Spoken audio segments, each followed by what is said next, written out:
नमस्कार, मैं शिवानी लोकवाणी पर आपका स्वागत करती हूं। आइए रूबरू होते हैं भीलवाड़ा से।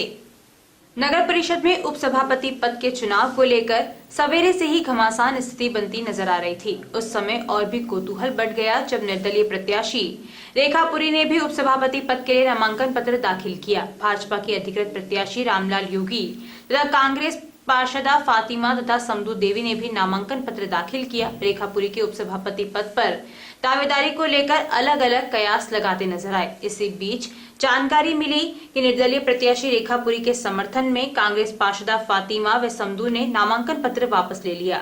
इससे रामलाल योगी व रेखापुरी के बीच उपसभापति पद के लिए सीधा मुकाबला हो गया। कुछ जन प्रतिनिधियों का कयास था कि रेखापुरी कांग्रेस समर्थन मिल जाने से तथा निर्दलियों के सहयोग से बाजी पलट सकती है।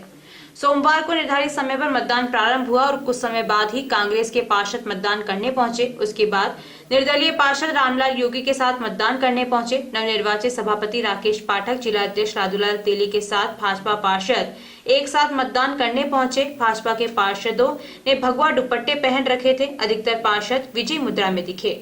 सायंकाल 4 बजे तक 5 पार्षदों का मतदान करने आने का इंतजार रहा। इनमें से अंतिम समय 5 बजे मतदान करने पहुंची पार्षदा फातिमा को निर्धारित समय समाप्त होने के कारण मुख्य द्वार पर ही रोक लिया गया। इससे थोड़ी देर के लिए हंगामे की स्थिति बन गई और भाजपाई व कांग्रेसी आपस में नारेबाजी करने लगे। मतदान समाप्ति के बाद बाड़ाबंदी में लिए पार्षदों के मोबाइल उन्हें वापस लौटाए गए। पूरे चुनावी प्रक्रिया के दौरान विधायक विठलशंकर अवस्थी, जिला अध्यक्ष राजूलाल तेली, नवनिर्वाचित सभापति राकेश पाठक व कांग्रेस के सभापति पद के प्रत्याशी रहे ओम प्रकाश नारायण निवाल, जिला महामंत्री महेश सोनी सहित कई नेतागण मतदान स्थल पर ही मौजूद रहकर चुनावी रणनीति बनाते देखे गए। वहीं कानून व्यवस्था की दृष्टि से एसडीएम ओम प्रभात, पुलिस उपाधीक्षक राहुल जोशी पूरे पुलिस लवाजमे के साथ मौजूद रहे। मतदान समाप्ति के बाद मतगणना शुरू हुई, जिसमें चौंकाने वाले परिणाम सामने आने पर भाजपा को सभापति पद के मुकाबले उपसभापति पद पर 4 मत अधिक प्राप्त हुए। वहीं 5 मत नोटा में जाना भी चर्चा का विषय बना रहा। उपसभापति पद के उम्मीदवार रामलाल योगी को 49 तथा निर्दलीय प्रत्याशी रेखापुरी को 15 मत प्राप्त हुए। विजय प्रत्याशी को निर्वाचन अधिकारी वंदना खोरवाल ने प्रमाण पत्र दिया। भाजपा प्रत्याशी रामलाल योगी के विजय होने के साथ भाजपाइयों में खुशी की लहर दौड़ गई और मोदी के नारों के साथ ही जय श्री राम के जयकारों से परिसर गूंज उठा और उत्साहित कार्यकर्ताओं ने विधायक विठलशंकर अवस्थी, जिला अध्यक्ष राजूलाल तेली, नवनिर्वाचित सभापति राकेश पाठक व उपसभापति रामलाल योगी को फूल मालाओं से लाद दिया और ढोल नगाड़ों व आतिशबाजी के गूंज के बीच जुलूस के रूप में रवाना हुए। इस अवसर पर लोकवाणी से चर्चा करते हुए जिला अध्यक्ष राजूलाल तेली ने कहा कि मोदी विचारधारा की जीत है। विधायक विठलशंकर अवस्थी ने कहा कि मुख्यमंत्री अशोक गहलोत के कुशासन पर जनता ने रोष का प्रतिफल है। वहीं नवनिर्वाचित सभापति राकेश पाठक ने भीलवाड़ा के चहुमुखी विकास की बात दोहराई। उपसभापति रामलाल योगी ने इसे कार्यकर्ताओं की एकजुटता की जीत बताते हुए कहा कि सब एक साथ मिलकर शहर का विकास करवाएंगे और भ्रष्टाचार मुक्त होकर कार्य करेंगे। वहीं 6 नगर पालिकाओं में से 5 पर भाजपा ने जीत हासिल की और 1 पर कांग्रेस को सफलता मिली। आसी नगर पालिका में बीजेपी से विक्रम सिंह, मांडलगढ़ में कांग्रेस से जफर टांक, जहाजपुर नगर पालिका में बीजेपी से राजीव काटिया, शाहपुरा नगर पालिका में बीजेपी से राजी देवी धाकड़, कुलापुरा नगर पालिका में बीजेपी से सावरनाथ योगी, गंगापुर नगर पालिका में बीजेपी से धर्मेंद्र गहलोत विजयी हुए। नगर परिषद उपचुनाव में आज उपसभापति पद पर भारतीय जनता पार्टी के रामनाथ जी योगी उपसभापति के लिए निर्वाचित हुए हैं। हमारे साथ योगी जी मौजूद है, इनसे जानते हैं किस प्रकार आगे की मिलजुल कर कार्य करेंगे आप। हमने आपको बताया कि जो हमारा उच्च नेतृत्व है, एमएलए साहब, सांसद साहब, जिला अध्यक्ष पाठक साहब, सब बैठ के इनके मार्गदर्शन में इस शहर को बहुत ही अच्छा और सुंदर बनाएंगे और भ्रष्टाचार मुक्त बोर्ड बनाएंगे और शहर का सबका साथ सबका विकास करेंगे। स्पष्ट बहुमत नहीं होने के बावजूद भी आपने जरूरत से ज़्यादा एक तरह का देखा जाए तो प्रदर्शन किया भाजपा को, क्या मानते हैं? भारतीय जनता पार्टी एक राजनीतिक दल है, उसकी अपनी रणनीति होती है और कांग्रेस एक टूटी बिखरी हुई पार्टी है जिसने आत्मसमर्पण का मोड पे वो चल रही है, पूरे देश में चल रही है। कोई भी स्टेट में आप जाके देखोगे तो आपको लगेगा कि कांग्रेस ने सब जगह आत्मसमर्पण कर दिया है। तो ये आत्मसमर्पित पार्टी है, इसको आत्मचिंतन करना चाहिए और हम भारतीय जनता पार्टी के सभी कार्यकर्ताओं को, शहर की जनता को और हमारे सभी पार्षद भाइयों ने जिन्होंने हमारा सहयोग किया, उन सबका बहुत बहुत साधुवाद करते हैं कि उन्होंने बीजेपी जिंदाबाद किया। भारतीय जनता पंचायत राज चुनाव के साथ ही नगर निकाय चुनाव में भी भारतीय जनता पार्टी के जिलाध्यक्ष लालूलाल जी तेली के नेतृत्व में आज भाजपा ने वापस परचम लहराया है। इस जीत को किस पर मानते हैं आप? जी सर। भारतीय जनता पार्टी द्वारा अपने समय में जिस तरह से विकास के काम किए गए थे और पिछले 2 वर्षों में राजस्थान में जो जनविरोधी निर्णय लिए गए हैं कांग्रेस की सरकार द्वारा, गहलोत सरकार द्वारा, आज कांग्रेस की सरकार को चाहे पंचायत के चुनाव हो चाहे निकाय के चुनाव हो बुरी तरह नकार दिया है। आज हम जब देखते हैं कि भीलवाड़ा जिले के अंदर 7 नगर पालिकाएँ और परिषद है, उसमें 5 में नगर परिषद और पालिकाओं के अध्यक्ष बने हैं तथा 7 में से 7 उपाध्यक्ष भारतीय जनता पार्टी के बने हैं। ऐसे में मैं कह सकता हूं कि आज कांग्रेस के पास में, जहां पहले भी देखा था आपने कि कैंडिडेट खड़े करने के पास में उनके पास कैंडिडेट नहीं थे, और वो आज जो नगर परिषद चुनाव के अंदर जो कैंडिडेट खड़ा किया है वो निर्दलीय को समर्थन दिया है। इसमें अपने आप में ये स्थिति बनती है कि उनके पास में आज चुनाव लड़ने के लिए पदाधिकारी नहीं है, कार्यकर्ता नहीं है। इस तरह से बुरी तरह से कांग्रेस हताश है और उनके लिए बहुत ही दुखद विषय की स्थिति है कि जिस तरह से वो फैसले ले रहे हैं कांग्रेस, उनको चिंतन करना चाहिए। एक डाउनरोल की स्थिति, क्योंकि स्पष्ट बहुमत नहीं था, फिर किस प्रकार रणनीति से आपने इसको पार पाया? देखिए, कांग्रेस की कार्यप्रणाली से, कांग्रेस सरकार की जो निर्णय लिए जा रहे हैं, कांग्रेस के नेता और पदाधिकारी ही खुद परेशान है, इसलिए खुद प्रभावित होकर भारतीय जनता पार्टी के समर्थन में आ रहे हैं। तो आने वालों का स्वागत है भारतीय जनता पार्टी के अंदर, अब खुलकर समर्थन दे रहे हैं, वोट दे रहे हैं, ये उनका अपना घर का मामला है, लेकिन ये भारतीय जनता पार्टी तो इसलिए स्वागत करती है कि हम अच्छे काम करते हैं, विकास की बात करते हैं। 22 पार्षद होने के बाद भी एक प्रत्याशी नहीं मिलना एक बहुत बड़ी चीज होती है। ये बहुत बड़ी बात है और उन्होंने जिस तरह से आज एक निर्दलीय को समर्थन किया है, निश्चित तौर पर ये अपने आप में उनकी जमीन जो खिसक रही है, उनके पास जो कैंडिडेट नहीं मिल रहे हैं और उनकी जो काम करने की पद्धति है वो अपने आप में प्रश्न लगाती है। बिल्कुल। नगर परिषद के नवनिर्वाचित सभापति राकेश जी पाठक साहब हमारे साथ मौजूद है, इनसे जानते हैं किस प्रकार सबको साथ लेकर शहर का विकास करेंगे। देखिए, सबका साथ तो आपको नजर आ ही रहा है। 45 से 49 हो गए हैं और जब बोर्ड में बैठेंगे तो शायद 1-2 हमारे विरोध में रह सकते हैं, बाकी सब के सब साथ रहेंगे और साथ भीलवाड़ा का विकास करेंगे।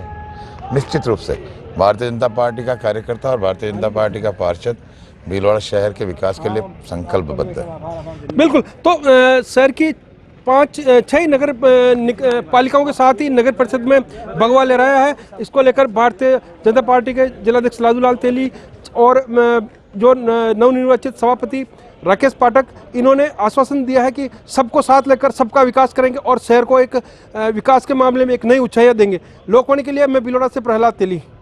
राजस्थान में कोरोना संक्रमण काफी धीमी हो चला है। प्रदेश में जहां संक्रमण दर न्यूनतम स्तर पर है, वहीं दूसरी ओर रिकवरी रेट रिकॉर्ड स्तर पर है। इसी वजह से राज्य में कोरोना के एक्टिव केस भी काफी कम हो चुके हैं।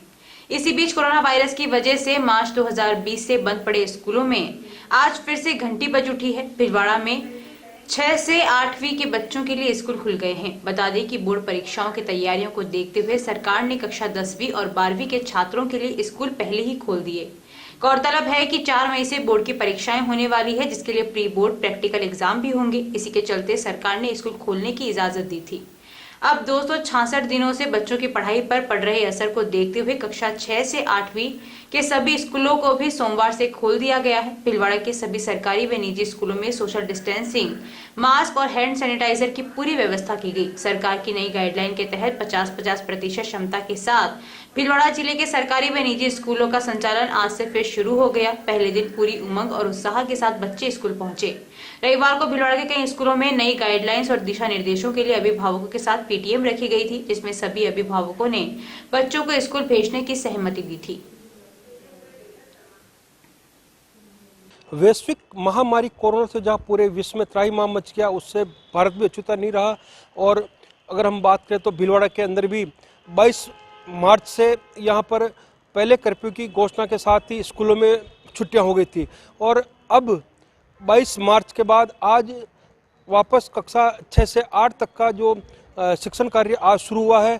अभी हम आए हैं भीमगंज स्कूल के अंदर, नंबर 1 स्कूल के अंदर, जहां यहाँ के जो प्रधानाचार्य जी हैं उनसे जानना चाहते हैं कि बच्चों को इस कोरोना गाइडलाइंस के बारे में क्या क्या जानकारी दी और किस प्रकार आगे का ये शैक्षणिक सत्र ये चलेगा। जी मैं आज जो शिक्षण संस्थाएं पुनः शिक्षण के लिए बच्चों के लिए कक्षा 6 से 8 के लिए खुली है, उसमें बच्चों को मुख्य निर्देश ये दिए गए हैं कि वह मास्क लगा के आएँ, बिना मास्क के नहीं आए, 2 गज दूरी का ध्यान रखें कि 2 गज दूरी से कम दूरी पर एक दूसरे के पास ना आए, अपनी चीज़ों का आदान प्रदान दूसरों से नहीं करें और सैनिटाइज़र का प्रयोग करें। 2-2, 3-3 घंटे के बाद में हाथ को साबुन से धोएं और इन बातों का विशेष सभी का ध्यान रखते हुए खुद को सुरक्षित रखें और विद्यालय प्रतिदिन आने का प्रयास करें, स्वस्थ रहें और शिक्षण में ध्यान लगाएं, डरे नहीं। मैम, कोरोना काल के अंदर स्कूलों में छुट्टियां थी, फिर किस प्रकार बच्चों का शैक्षणिक कार्य चालू रहा घरों पे? कोरोना काल में छात्र छात्राओं का शिक्षण जुलाई से ही, जैसा कि हर साल विद्यालय खुल जाते हैं, इस वर्ष भी खुल गए थे और इनकी सुरक्षा को ध्यान में रखते हुए स्माइल कार्यक्रम विभाग के द्वारा चलाया गया और उस कार्यक्रम के द्वारा बच्चों को घर बैठे ही ऑनलाइन शिक्षण दिया गया। इसके अलावा शिक्षा वाणी, शिक्षा दर्शन, आओ घर से सीखें, इस तरह के कार्यक्रम विभाग द्वारा चलाए गए और बच्चों को सुरक्षित तरीके से घर पे ही शिक्षण दिया जा रहा था ऑनलाइन। बच्चों को गाइडलाइन के बाद भी क्या इनके अभिभावकों को भी इस बारे में जागरूक किया गया है? बिल्कुल, अभिभावकों को कल एक दिन पहले, जैसे आज विद्यालय खुलने वाले थे तो कल अभिभावक बैठक रखी गई सभी विद्यालयों में और अभिभावकों को बुलाकर इन सब सुरक्षा बातों का और सुरक्षा नियमों की जानकारी दी गई और कहा उन्हें कि डरे नहीं और पुनः गतिविधियों को प्रारंभ कर रहे हैं तो बच्चों को विद्यालय भेजें। कितने दिन बाद शिक्षण कार्य शुरू हो पाया मैम? शिक्षण कार्य 22 मार्च से बंद हुए थे और आज 8 फरवरी को खुले हैं। लगभग 267 दिन हो गए, उसके बाद पुनः शिक्षण कार्य प्रारंभ हो रहे हैं। बिल्कुल, तो 22 मार्च के बाद बंद होने के साथ ही आज वापस कक्षा 6 से 8 तक का शिक्षण कार्य यहाँ शुरू हो पाया है। साथ ही हम आशा करते हैं कि यहाँ के छात्र और जो शिक्षक हैं कोरोना की पूरी गाइडलाइन के साथ ही जो शैक्षणिक कार्यक्रम है इसको आगे बढ़ाएंगे ताकि कोरोना की महामारी से निजात मिल सके। लोकवाणी के लिए मैं बिलोड़ा से प्रहलाद तेली। अभिभावकों की सहमति से उनको राजेंद्र मार्ग विद्यालय के प्रथम सहायक अनिल कुमार मोहनपुरिया ने बताया कि कोविड-19 महामारी एवं DL-ED परीक्षा के कारण लंबे अंतराल के बाद राजेंद्र मार्ग स्कूल में सोमवार से कक्षा 6 से 8 में नियमित शिक्षण कार्य प्रारंभ किया गया। विद्यालय में शिक्षण कार्य पुनः प्रारंभ होने पर कक्षा 6 से 8 के सभी विद्यार्थियों का व्याख्याता केसरीमल खटीक, वरिष्ठ अध्यापक कृष्णा कौशिक व अध्यापक कुमार सिंह जैन द्वारा बड़े ही उत्साह से तिलक एवं माल्यार्पण कर स्वागत किया गया। इससे पूर्व रविवार को अभिभावक शिक्षक बैठक का आयोजन किया गया जिसमें कक्षा 6 से 8 में अध्ययनरत विद्यार्थियों व अभिभावकों से विद्यालय में शिक्षण प्रारंभ करने पर चर्चा की गई एवं सहमति असहमति हेतु प्रस्ताव प्राप्त किए गए। इस दौरान कोविड-19 गाइडलाइन का पूर्णतया पालन किया गया। पिटाई का वीडियो सोशल मीडिया पर जमकर वायरल हो रहा है। इसमें कानून को अपने हाथों में लेते हुए कुछ लोगों द्वारा गेहूं के खेत में एक युवक की जमकर पिटाई कर दी, बाद में अचेत अवस्था में उसे नग्न कर दिया। समूचे घटनाक्रम का वीडियो किसी ने बनाकर सोशल मीडिया पर वायरल कर दिया। यह वीडियो शकरगढ़ थाना क्षेत्र के एक गांव का बताया जा रहा है। इसमें एक युवक को कुछ लोगों द्वारा बुरी तरह से पीटा जा रहा है। युवक की बुरी तरह से की गई पिटाई के बाद उसे अचेत हुआ युवक कहीं मर न जाए इस डर से लोग उसे जबरन पानी भी पिला रहे थे एवं उसके घर वालों को सूचना देने की बात भी कर रहे थे। प्रथम दृष्टया मामला प्रेम प्रसंग का हो सकता है। वीडियो में कुछ महिलाओं द्वारा युवती को भगाकर ले जाने की बात कही जा रही थी। वहीं शकरगढ़ थाने के ASI साबुद्दीन ने बताया कि वायरल वीडियो की जांच की जा रही है और मामला दर्ज किया जाएगा। लोगों में कानून का खौफ नहीं है। शकरगढ़ थाना क्षेत्र की यह दूसरी घटना है। कुछ माह पूर्व भी एक युवक को बकरी चोर समझकर ग्रामीणों ने अपने कुएं पर रस्सी से बांधकर पिटाई करी थी। उसका भी सोशल मीडिया पर वीडियो वायरल हुआ था। क्षेत्र के लोगों में कानून का खौफ नहीं होने से लगातार लोग कानून को अपने हाथों में ले रहे हैं। कानूनी कार्यवाही के बजाय अपने हाथों से खुद ही फैसला ले रहे हैं। पीपुल फॉर एनिमल्स के प्रदेश प्रभारी बाबूलाल जाजू ने वन व पुलिस विभाग से चित्तौड़गढ़ स्थित आवल हेड़ा के पास नदी पर बने एनीकट में मगरमच्छ व मछलियां मरने के मामले में रासायनिक पानी छोड़ने वाली औद्योगिक इकाई के संचालक को गिरफ्तार कर कानूनी कार्यवाही की मांग की। जाजू ने बताया कि केमिकल युक्त पानी इतना जहरीला है कि 12 फीट लंबा मगरमच्छ जैसा भारी भरकम जीव भी अकाल मौत का शिकार बन गया है। जाजू ने आगे बताया कि वन व पुलिस विभाग मगरमच्छ के हत्यारों के विरुद्ध कार्यवाही नहीं करता है तो मजबूरन मुकदमा दर्ज करवाना पड़ेगा। जाजू ने इस मामले में मुख्य वन जीव प्रतिपालक मोहनलाल मीणा से भी दूरभाष पर चर्चा कर मामले को गंभीरता से लेने को कहा है। गढ़ में प्रख्यात नगरी है गांव, उसके आवल हेड़ा बेड़त नदी के एनीकट पर एक भारी भरकम मगरमच्छ का प्रदूषित पानी पर पी करके मर जाना बड़ा गंभीर विषय है। इस मामले में वन और पुलिस विभाग कार्रवाई करे, क्योंकि एक मगरमच्छ कल और मर गया तो 2 मगरमच्छ की मृत्यु इस जहरीले पानी से हो गई है।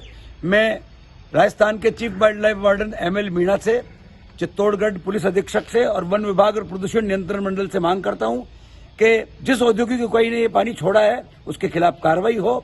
और ये गैर जमानती अपराध यानी मगरमच्छ प्रथम अनुसूची का वन्य जीव है, जिसके मारने पर जमानत भी नहीं होती है और भारी भरकम जुर्माना लगता है। ऐसे में पता लगाए वन और पुलिस विभाग और औद्योगिक इकाई के खिलाफ कड़ी कार्रवाई अमल में लाए, नहीं तो मजबूर होकर मुझे मुकदमा दर्ज कराना पड़ेगा। राजस्थान पंचायत राज के तत्वावधान में नवनिर्वाचित सरपंच व ग्राम विकास अधिकारियों की कार्यशाला पंचायत समिति सुवाणा में एक निजी होटल में आयोजित की गई, जिसमें मुख्य अतिथि के रूप में रामलाल जाट विधायक मंडल ने प्रतिभागियों को इस ट्रेनिंग की महत्ता के बारे में जानकारी दी। सरपंचों ने सही ढंग से प्रशिक्षण प्राप्त करने का आह्वान किया, जिससे वे हमेशा क्षेत्र के विकास में अग्रणी रहेंगे एवं ग्राम सभा में ग्राम वासियों एवं वार्ड पंच का सहयोग लेकर कार्य करेंगे तो वह सभी स्कीमों का लाभ दिलाएंगे। साथ ही प्रधान फूलकंवर चुंडावत ने इस कार्यशाला के आयोजन को सफल करने का अनुरोध किया एवं पूर्व जिला परिषद सदस्य चामन सिंह, उप प्रधान श्यामलाल गुजर एवं हमीरगढ़ ग्राम पंचायत के सरपंच रेखा परिहार ने भी अपने विचार रखे। अंत में विकास अधिकारी अभिषेक शर्मा ने कार्यशाला के 5 दिवस का शेड्यूल विधायक के समक्ष रखते हुए मास्टर ट्रेनों के बारे में बताया, 5 दिन कार्यशाला में रुकने के बारे में बताया और इसे सफल बनाने हेतु सभी सरपंच गणों को कार्यशाला में नियमित उपस्थित होने का आग्रह किया। प्रशिक्षण में 73वें संविधान संशोधन ग्राम सभा, वार्ड सभा, महिला सभा एवं पंचायती राज की विभिन्न योजनाओं की जानकारी दी गई। राजस्थान सरकार ने इंदिरा गांधी पंचायत राज संस्थान के माध्यम से जो सरपंच साहब जितने भी जनता के जनप्रतिनिधि हैं उनको ट्रेनिंग का जो एक प्रोग्राम दिया है, आवासीय ट्रेनिंग प्रोग्राम है। इसकी जिला स्तर पर भी शुरुआत हुई, आज पूरे राजस्थान में पंचायत समिति वाइज इसकी शुरुआत है। तो ये बहुत ही अच्छा काम है, इससे लोग सीख पाएंगे। जहाँ तक सवाल रहा हमारा, हम लोगों ने कहा तो सब पढ़े लिखे लोग हैं, अपने अपने एरिया में जीत के आए हुए लोग हैं, जनता की लाइबिलिटी जिम्मेदारी इन लोगों के जिम्मे है। तो ये अपनी जिम्मेदारी निभाने के लिए राज्य सरकार जो योजनाएं हैं, भारत सरकार की जो योजनाएं हैं, उनको अच्छी ढंग से क्रियान्वित करेंगे। आज आमुखीकरण कार्यशाला में आज हमारे पंचायत समिति सुवाणा क्षेत्र के 38 ग्राम पंचायतों के सरपंच साहिबान और ग्राम विकास अधिकारीगण ने भाग लिया। ये कार्यशाला 8 फरवरी से 12 फरवरी तक 5 दिवसीय चलेगी, जिसमें विभिन्न मुद्दों पे और करंट टॉपिक्स पे हम उनको प्रशिक्षण देंगे। प्रदेश में पुलिस कर्मियों की अनुशासनहीनता के कारण खाकी शर्मसार हो रही है, जिसमें भीलवाड़ा में एडीजीपी अनिल पालीवाल के दौरे के दौरान महात्मा गांधी चिकित्सालय में नशे में धुत हेड कांस्टेबल द्वारा अभद्रता का मामला हो या आईपीएस मनीष अग्रवाल का ट्रैप होना। इस बारे में लोकवाणी के आमजन ने लोकवाणी से चर्चा के दौरान सभी ने पुलिस में सुधार की आवश्यकता बताई। प्रदेश में कुछ समय से हो रही घटनाओं से पुलिस का इकबाल बुलंद होने के बजाय कम होता दिखाई दे रहा है। जहां अगर हम बात करें तो कुछ दिन पूर्व जहां महात्मा गांधी हॉस्पिटल परिसर में हेड कांस्टेबल द्वारा शराब के नशे में धुत होकर महिलाओं से अभद्रता का मामला हो, चाहे आईपीएस मनीष अग्रवाल का एसीबी के हाथों ट्रैप होना हो, चाहे भरतपुर जिले के अंदर कांस्टेबलों द्वारा अपने ही विभाग के उच्च अधिकारी के साथ मारपीट का मामला हो, ये कुछ ऐसे मामले अभी चंद दिनों में निकल कर रहे हैं, जिससे पुलिस की चारों तरफ एक तरह से जहां हो सकता है कि बदनामी हो रही है। और इसी बारे में हम शहर के जो बुद्धिजीवी हैं इनसे चर्चा करते हैं। जी सर, कुछ दिनों से पुलिस लगातार खबरों में, क्या मानते हैं? यह बहुत ही सोचनीय विषय है कि जो खाकी वर्दी जो आम जन की सुरक्षा के लिए है, उन्हीं से अपराध बढ़ते जा रहे हैं और आम जनता अपने आप को असुरक्षित महसूस कर रही है। ये उनकी कार्यप्रणाली जो है वो उच्च अधिकारियों की निष्क्रियता को बतलाती है और राज्य सरकार जो है उस पर कोई अंकुश लगा नहीं पा रही है। तो ये राज्य सरकार की एक असफलता कही जा सकती है। सर, एक हर थाने के बाहर एक स्लोगन लिखा होता है कि आम जन में विश्वास, अपराधियों में डर, लेकिन इसका उल्टा होता दिखाई दे रहा है। बजरी माफियाओं का दिन भर जब थानों के आसपास जमावड़ा हो, चाहे पुलिस के साथ उठ बैठ हो, क्या मानते हैं आप? ये बहुत निंदनीय विषय है।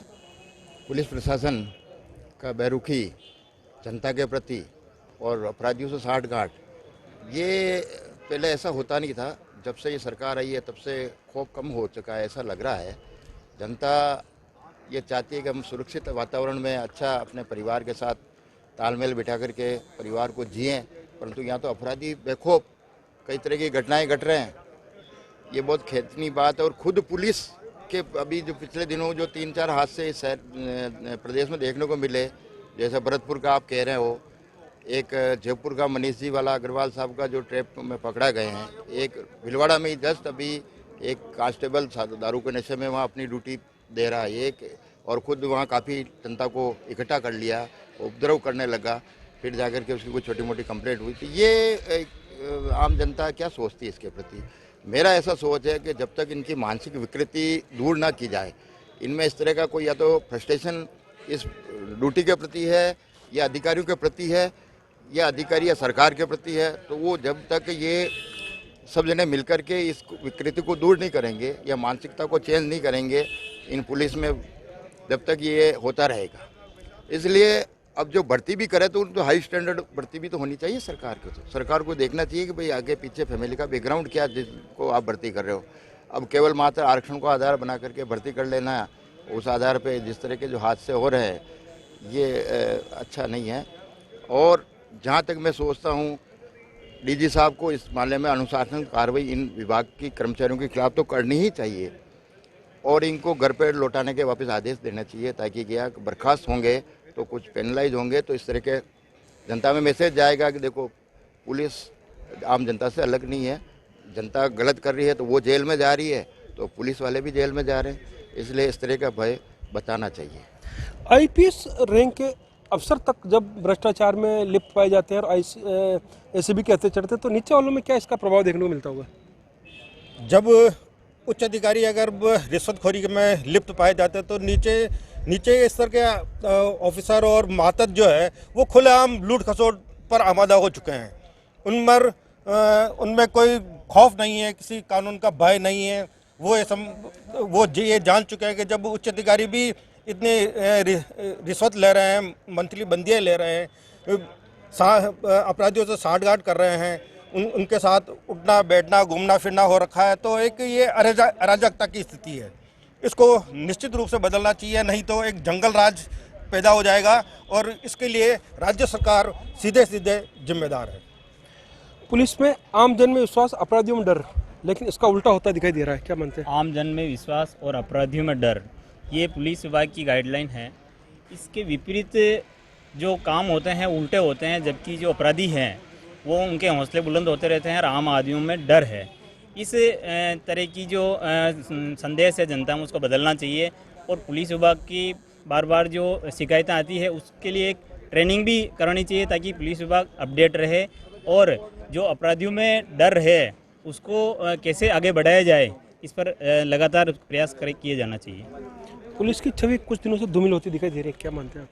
पुलिस की छवि धूलित होती दिख रही है। आए दिन शराब के नशे में घटनाएं हो रही है, उच्च अधिकारी ट्रैप हो रहे हैं। जब तक उच्च अधिकारी ट्रैप होना बंद नहीं होंगे तब तक नीचे अधिकारी जो भी है वो सब रिश्वत लेते रहेंगे। नीचे अधिकारी सेटलमेंट के नाम पे, उच्च अधिकारियों के नाम पे पैसा लेते हैं और बजरी माफियाओं से इतनी साठगांठ बना रखी है कि आए दिन बजरी माफिया जो ट्रेलर है वो पकड़ में नहीं आते हैं, उनके थाने के सामने सरेआम निकलते हैं, पर पुलिस वाले कोई कार्रवाई नहीं करते हैं।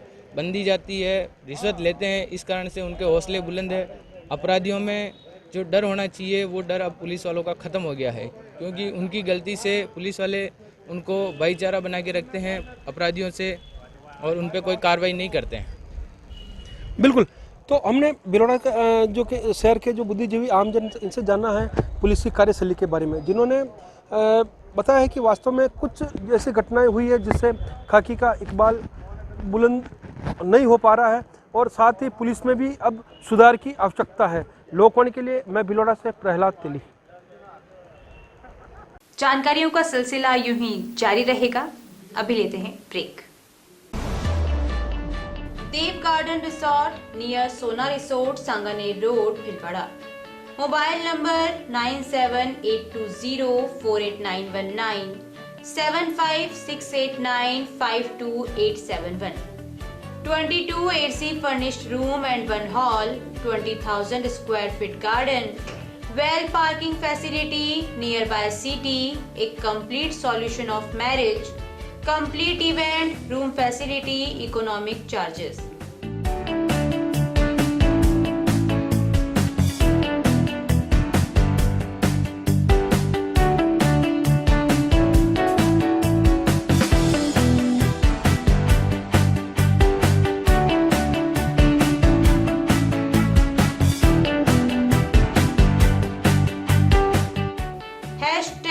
Multi quizzing family restaurant, Indian food, Italian food, lunch, snacks, Chinese fast food, breakfast, dinner, Punjabi food. पिछले 14 वर्षों से आप सभी दर्शकों का लोकवाणी को मिला है भरपूर प्यार, अटूट विश्वास और कभी न छूटने वाला साथ। लोकवाणी ने भी आपके प्यार, विश्वास और मान का दिया है बराबर साथ। खबरें जो आप तक पहुंचे वो हो सच्ची और विश्वसनीय है, यही रहता है हमारा प्रयास। शहर सहित जिले भर की हर छोटी और बड़ी खबर पर होती है हमारी नजर और उन खबरों को तुरंत पहुंचाना होता है हमारा लक्ष्य। हर वर्ग और हर संगठन की गतिविधियों से आप हो रूबरू, यही होता है लोकवाणी का उद्देश्य। पत्रकारिता के मापदंडों पर खरा उतरने के लिए सदैव कृतसंकल्प है लोकवाणी। निरंतरता है लोकवाणी की पहचान, नवविधाओं और नवाचार का करता है सम्मान।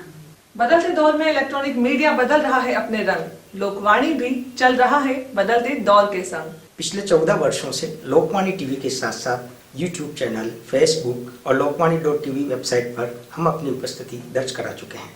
अब हम एप्लीकेशन प्लेटफॉर्म पर भी आ रहे हैं।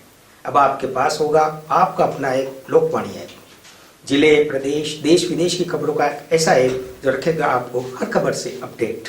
सच्ची खबरों का असलियत लोकवाणी ऐप। प्ले स्टोर पर टाइप करें लोकवाणी और डाउनलोड करें लोकवाणी ऐप इस लोगों के साथ।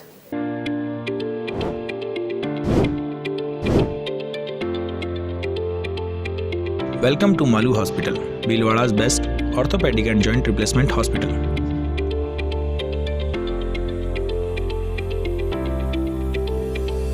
Medical store with 24/7 availability. High-tech X-ray equipments. Bhamasha Swasth Bima Yojana. ICU with high facility. Computerized laboratory. World-class operation theatre. Highly classified surgeons. Facilitated physiotherapy center. Hygienic general ward. Air-conditioned deluxe and super deluxe room.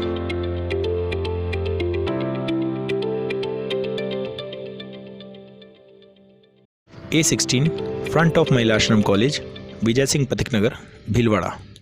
विशाल निशुल्क दंत चिकित्सा परामर्श शिविर हर माह की 10 तारीख को। गुजरात के अनुभवी चिकित्सक डॉक्टर नितिन शर्मा, डॉक्टर नेहा शर्मा। समय 9:30 से 12:30 बजे तक। निशुल्क पंचगव्य चिकित्सा शिविर हर माह की 11 तारीख को। समय 9:30 से 12:30 बजे तक। शिविर में डायबिटीज, अस्थमा, उदर रोग व अन्य रोगों का इलाज गाय के पंच तत्वों से किया जाएगा। स्थान अपनागर वृद्धाश्रम, आरसी व्यास कॉलोनी। सौजन्य श्री गणेश उत्सव प्रबंध एवं सेवा समिति, भीलवाड़ा। ब्रेक के बाद एक बार फिर आप सभी का स्वागत है। आइए देखते हैं कुछ अन्य जानकारियां।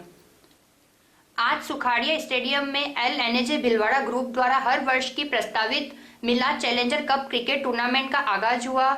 पहला मैच मिलाद स्टाफ क्लब के महासचिव श्री पंकज खंडेलवाल ने बताया कि आज के कार्यक्रम के मुख्य अतिथि RSWM के ग्रुप के OADC श्री राजनेश वर्मा थे। संस्थान के deputy business head Shri Ashwini Mittal ने गुलदस्ता भेंट कर उनका स्वागत किया। गौरतलब बात है कि ग्रुप के चेयरमैन श्री रिजू झुंझुनवाला के प्रतिनिधि के रूप में दिल्ली से आए थे। श्री वर्मा ने बताया कि स्वस्थ प्रतिस्पर्धा और खेल के प्रति झुकाव ग्रुप की पहचान है। इससे पूर्व चेस, TT, वॉलीबॉल और बैडमिंटन के राजस्थान के बड़ी प्रतियोगिताएं आयोजित कर चुकी है। अपने सामाजिक सरोकार के तहत खेल के सदैव प्राथमिकता दी गई है और यह क्रिकेट टूर्नामेंट इसी क्रम का हिस्सा है। अपने सामाजिक सरोकार के माध्यम से श्री रिजू झुंझुनवाला दिल्ली, जयपुर, अजमेर, भीलवाड़ा और बांसवाड़ा में सदैव मदद के लिए आगे रहते हैं। उन्होंने सभी खिलाड़ियों को उत्साहवर्धन किया।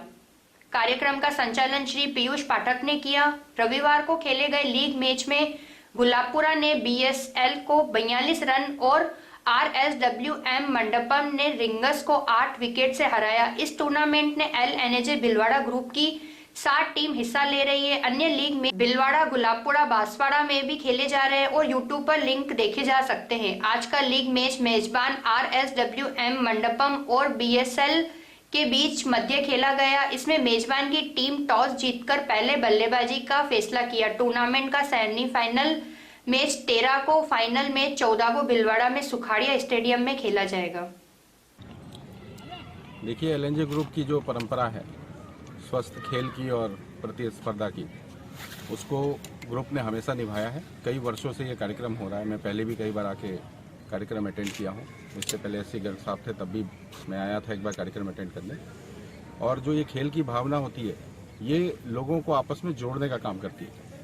जैसे ग्रुप के सभी लोग एक दूसरे से दूर रहते हैं, लेकिन इस खेल की वजह से अलग अलग इलाके के लोगों को यहाँ आने का एक मौका मिलता है, एक दूसरे से मिलने का मौका मिलता है, एक दूसरे को जानने का मौका मिलता है, और एक जो आपस में प्रेम का भावना होता है और एक खेल की जो भावना होती है, वो दोनों के दोनों जो है यहाँ पर विकसित होती है। और मुझे लगता है ग्रुप की जो परंपरा है ये अच्छी चीज़ है और हर साल ये आयोजित होते रहे। और जब तक हमारे प्रबंध निदेशक जी रिजू झुंझुनवाला जी की तरफ से जिस तरह से एक सभी यूनिट वालों को एक अच्छा संदेश दिया जा रहा है इस खेल के माध्यम से, और खेल की भावना को हमेशा उन्होंने प्रमोट किया है, चाहे वो भिलवाड़ा शहर के अंदर हो, बांसवाड़ा के अंदर हो, अजमेर के अंदर हो, जहाँ भी खेल के भावना की ज़रूरत होती है, रिजू जी हमेशा आगे रहते हैं। और ग्रुप के सभी लोग उनकी स्वस्थ की कामना भी करते हैं और आशा करते हैं हम लोग कि इस खेल के माध्यम से एक अच्छी परंपरा हम भिलवाड़ा को पेश करें। नशा मुक्त युवा भारत आंदोलन के तत्वाधान में कृषि महाविद्यालय सुवाणा अगरपुरा में भिलवाड़ा जिला स्तरीय ओपन एथलेटिक्स प्रतियोगिता हुई। जानकारी देते हुए नशा मुक्त युवा भारत आंदोलन संयोजक नारायण लाल बदाला ने बताया कि इस प्रतियोगिता में पूरे जिले से 210 खिलाड़ियों ने भाग लिया। इसमें सबसे बड़ी 1600 मीटर प्रतियोगिता रही, जिसमें प्रथम गणेश कुमार 5100 रुपए, दूसरा हनुमान माली 2100 रुपए, तीसरा अर्जुन राय का 1100 रुपए, चौथा राकेश कुमार मीना 700 रुपए रहे। गोला फेंक में प्रथम अभिनव वैष्णव, द्वितीय प्रवीण जाट, तीसरा तरंग द्वीप सिंह रहे। बाला फेंक में प्रथम शिवराज जाट, द्वितीय प्रवीण जाट, तीसरा बबुल रहे। 200 मीटर में प्रथम कन्हैयालाल जाट, द्वितीय सुखपाल, तीसरा अर्जुन राठौड़ रहे। लंबी कूद में प्रथम मुकेश शर्मा, द्वितीय मनीष गुज्जर, तीसरा कन्हैयालाल जाट रहे। 400 मीटर में प्रथम कन्हैयालाल जाट, द्वितीय आनंद गाडरी, तीसरा गणेश रहे। 100 मीटर में प्रथम सुखलाल बेरवा, द्वितीय कन्हैयालाल जाट, तीसरा वीरेंद्र सिंह रहे। सभी को मेडल और रोकड़ रुपए का इनाम दिया गया। टूर्नामेंट प्रभारी प्रवीण जाट ने बताया कि यह प्रतियोगिता सुवाणा सरपंच अमित चौधरी के संयोजन में हुई, जो गोला फेंक के राष्ट्रीय खिलाड़ी रह चुके हैं। इनके द्वारा गोला फेंक कर इस आयोजन का शुभारंभ किया, जिसमें मुख्य अतिथि मंडल प्रधान शंकर कुमावत, अंकित चौधरी, पूर्व सरपंच जीवराज जाट, उप सरपंच सांवरिया सालवी, रिंकू जाट, डॉक्टर रामा अवतार, नारायण सुधार रहे। मंडल विधायक रामलाल जाट के सुपुत्र अंकित चौधरी ने विजेता सभी खिलाड़ियों को खेल किट देने की घोषणा की। निर्णायक गण से मायाकांत शर्मा ने निर्देशन में किशन धाकर, राजू धाकर, अजेंद्र सिंह, राधेश्याम बदाला, प्रकाश तेली, मनीष वर्मा, सांवर, मुकेश वर्मा, बेरू सेन, देवकरण तेली, कमलेश गाडरी प्रधान नायक रहे। इमरोज थाना मंडल के हरिपुरा गांव के निवासियों ने हरिपुरा चौराहे पर NH 198 पर पुलिया निर्माण को लेकर विरोध स्वरूप जमुना लाल माली निवासी हरिपुरा के नेतृत्व में लगभग 50 से 60 व्यक्तियों द्वारा श्रीमान SDM साहब को ज्ञापन दिया गया।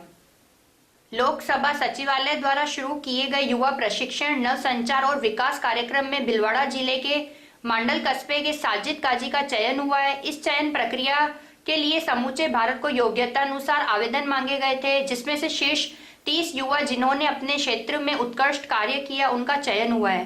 साजिद के इस चयन से संपूर्ण कस्बे में खुशी की लहर फैली हुई है। कस्बे को गौरवान्वित करने वाली साजिद काजी एक मध्यम वर्गीय परिवार से है और Rajasthan cooperative bank employees union व ऑफिसर्स एसोसिएशन भिलवाड़ा यूनिट की बैठक सहकार नेता प्रांतीय महासचिव साथी सूरज भान सिंह आमेर के विशेष संबोधन, मार्गदर्शन व आतिथ्य के साथ हुई। बैठक में जयपुर ओपेक्स बैंक के पदाधिकारी साथी नेमीचंद मीना, राजेंद्र प्रसाद व जयपुर CCB के साथ ही मनीष मंगवाल भी रहे। भिलवाड़ा सीसीबी की सभी 17 शाखाओं से कर्मचारी, अधिकारी व रिटायर्ड साथियों ने भाग लिया। सभी कार्मिकों के महासचिव आमेरा का माल्यार्पण कर साफा पहनाकर स्वागत किया। श्री राम जन्मभूमि तीर्थ क्षेत्र समर्पण निधि अभियान के तहत कोदुकोटा, गोकलपुरा, श्रीनगर, धूमडांस, रुपायली, अगरपुरा, पाउंडरास के रामपट टोली, कुलदीप सिंह राणावत, पवन कुमार पारिक, नवीन कोठाड़ी, लोकेश प्रजापत, सुमित गहलोत, दीपक सोमानी, हरि सिंह जी, नारायण जी जाट, रघुवीर सिंह जी, सुवालका जी जाट युवा टीम के द्वारा निधि संग्रहण का कार्यक्रम चल रहा है। लोग बाग बहुत उत्साहित है, बच्चों से लेकर बूढ़े तक निधि संग्रह कर रहे हैं। अभी के लिए इतना ही, धन्यवाद।